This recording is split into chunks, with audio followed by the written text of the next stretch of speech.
Hi guys, this is Dan from Magic Pachinko with another short video on a vintage Pachinko machine. This is an Seesaw B, very common machine, and I'm not sure of the year because the stickers are just gone. It's probably a 75. If somebody asks you when your machine was made, if you say mid-70s, you're not going to be wrong. They made a tremendous amount of these things in the mid-70s. So full restoration. I'll show you the Playfield. This is pretty interesting when you look at this Playfield. There's not much left of it except the green of the leaves. A little bit of blue there. But if you notice, there's the blue and the pink. The pink was just, there's just no pink on this. It's gone. The difference between this Playfield and a new one is like, well, night and day, obviously. This had a lot of water damage on it. You can see the water damage up here. The rest of the machine itself was in nice shape. The Playfield probably got washed at the parlor, and that's what led to the water damage. But the lower portion of the machine never got into water or anything like that, so the wood was nice and dry.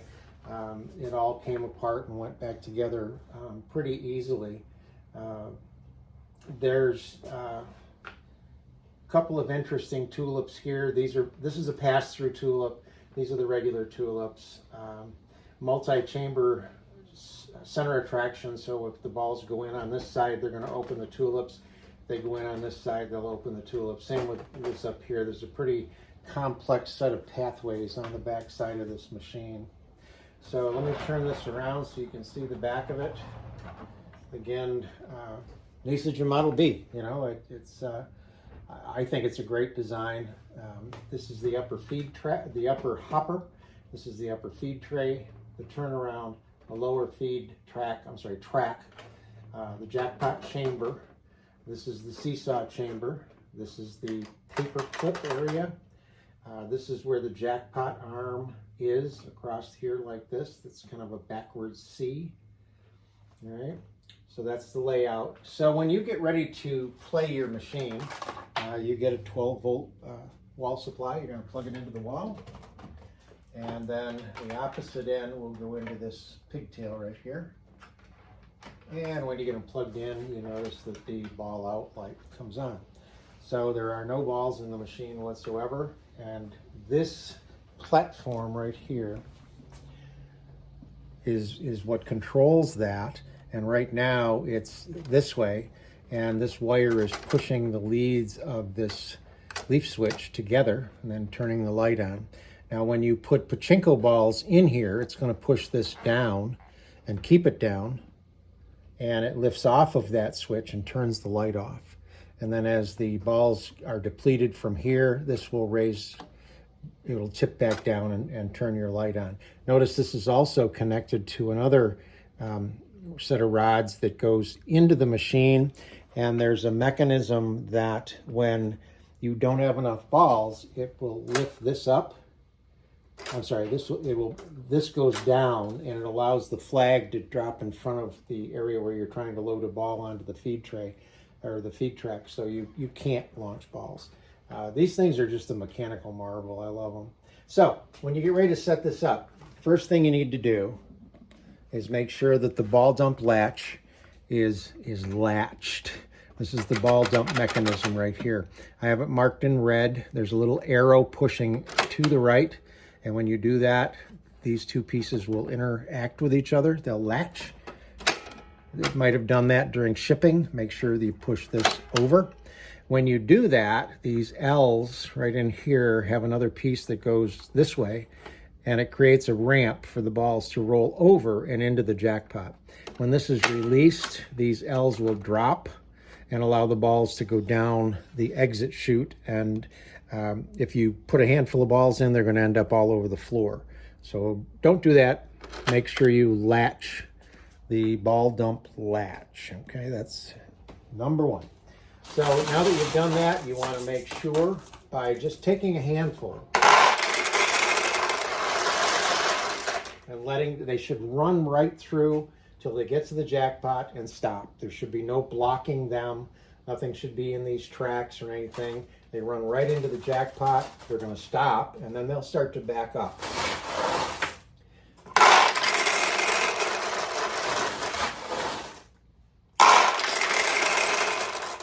All right, so now you can see that they're starting to back up here. There's a solid two tracks of balls going around into the jackpot, and there's now enough weight on this to lift up off of this switch and turn that light off. So right now there is a minimum amount of balls in the machine to be able to play. Certainly not as many as you want, but a minimum amount is now in the machine.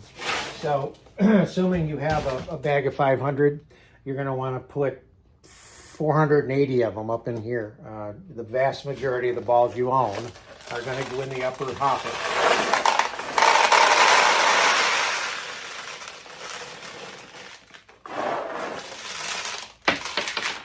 You want that to be filled right up. The more balls that are in here, the longer you can play without having to replenish this. Keep in mind that when you own a Pachinko machine, you take the part of not only the Pachinko player, but the parlor owner. In other words, you're going to play on the front of the machine, but as the parlor owner, you have to maintain the back of the machine. So fully loaded now, everything is ready to go with one thing you need to check, and that is the Seesaw. Seesaw is the white plastic piece inside of this chamber. It should be sitting on an angle like this, not like that.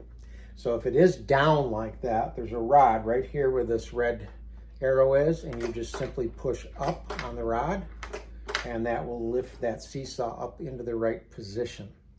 So here's what happens when you play Pachinko and you get a win. All the balls, any ball that comes into the machine, whether it's through a tulip or a pay pocket, center attraction, doesn't make any difference. They all drop down onto a ramp right through here, and they roll down the ramp and they roll into the end of the seesaw. That's why the seesaw has to be tipped up like this to accept the ball.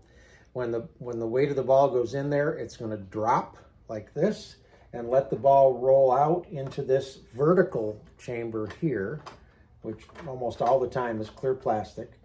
It drops onto the end of the jackpot arm, which is this metal piece right here. You got to kind of look to see it, but the end of the jackpot arm is right here. It drops on, it's going to push, the weight of the ball pushes down. The paper clip holds it in place momentarily. Now when this arm, which comes across here, this is the jackpot arm that goes across, this arm hooks into this arm, and this arm hooks into this arm across here.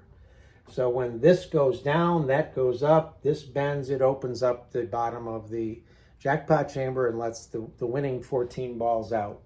Once they are out, the seesaw lifts, the paper clip lifts up, lets the winning ball drop out, and then the whole system resets itself. It will fill back up and we'll be ready for the next win. So if you're playing and you don't get a win, you want to stop, because that means the ball didn't get all the way through the system. And you've got to look here and here to make sure that there's not a ball in there. If you see a ball in this area, wiggle the paper clip, tap on it, wiggle. You can reach in here and grab this rod and wiggle. Make sure the seesaw is tipped up. It should just clear itself and get ready to be okay the next time. So you will need something similar to this. You put it here so it'll catch the winning balls that drop here and the losing balls that drop here. The rest of the balls that you have left over, a small handful, you just drop into the front tray. And now you're actually ready to play Pachinko. So the way it worked in the parlors is you would buy these balls here. Who knows? I don't know how much they charged the players. I have no idea. It was so many yen per ball. But you would put your balls in here. So let's just say you started with 100, and you would start to launch the balls. And every time you launch a ball, you are betting one of your balls, hoping to win 14 of the balls that are inside the machine that will come out. So that's what Pachinko is all about. And when you were done playing, you would cash out and hopefully have more balls than you started, because then you could consider yourself a winner. So when you play the game, you put your fingers underneath This is this is actually called the thumb rest, but nobody puts their thumb on it. You curl your fingers underneath it like this. Put your thumb on top, push down all the way, and let go. And that launches the pachinko ball. All the way down, let go. All the way down, let go. Now, I've tried to get this set with the spring tension so that the balls lose their momentum up in this area.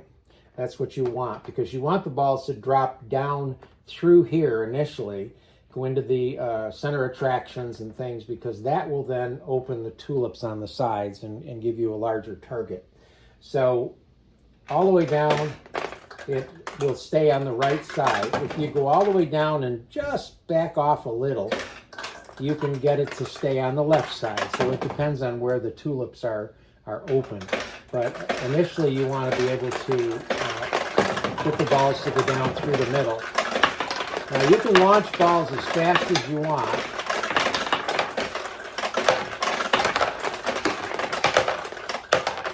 There we go. Okay, so we got one win out of that. I don't know how many balls I actually launched, but probably a lot more than came out. This machine's cool. There's a light behind the center attraction, and there's a light over here. And there's actually two actuators, two leaf switches that work at different times. So this lights up first, and then a second or two later, this lights up. Now, not all pachinko machines do that. Most pachinko machines either have one here or one here. This one has both. It's kind of cool. So this tulip's open. I'm going to try to keep the ball on that side of the machine and get it in that open tulip, like that. And we get another win. So I'm just going to launch a bunch of balls and see if we can get some wins here.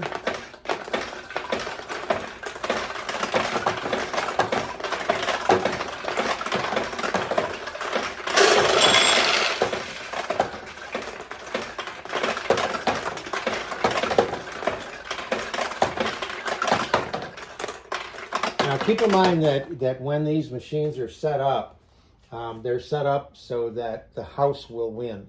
I try to set them up so that you, as the player, because you own the house, so to speak, will win. So I try to get these as open as possible, make it easy for the ball to get into these things. Now, if you notice right here, there's two balls that are stuck. Now, it's just a matter of moving the nails a tad, and of course I'll do that before I ship it.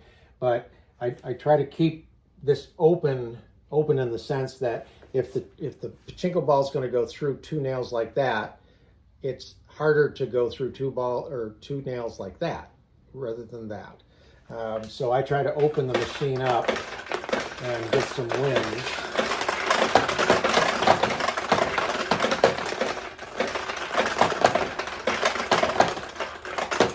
Now, if you notice, I bumped those balls and they got out of there, but I'll rebuild or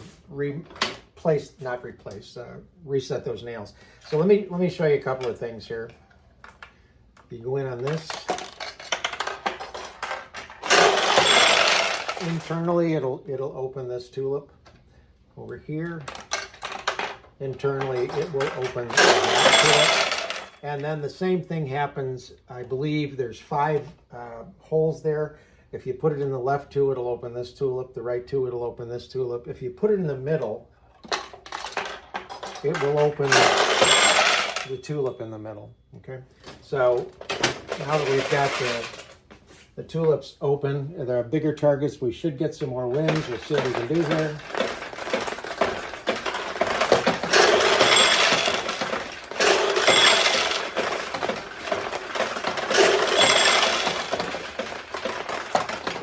Well, we got a few. So that's the mid 70s Nissan Model B. Hope you like it.